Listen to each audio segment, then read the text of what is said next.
প্রতি বছর নন্দলাল বসুর জন্মদিন উপলক্ষে সেজে ওঠে আমাদের কলাভবন চত্বর।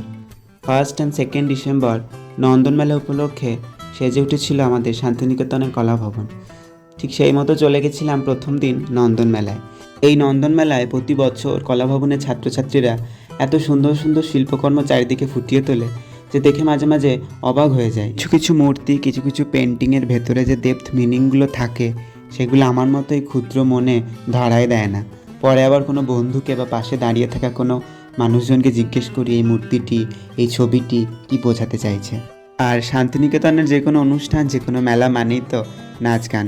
এই কলাভবনের চাতালের সামনে মানুষ জমায়েত হয়, কলাভবনের চাতাল সেজে ওঠে বিভিন্ন নাচ গানের মধ্যে দিয়ে। আর সেই নাচ আর গানে ফুটে ওঠে ভারতবর্ষের বিভিন্ন রাজ্যের সংস্কৃতি, তাদের ঐতিহ্য।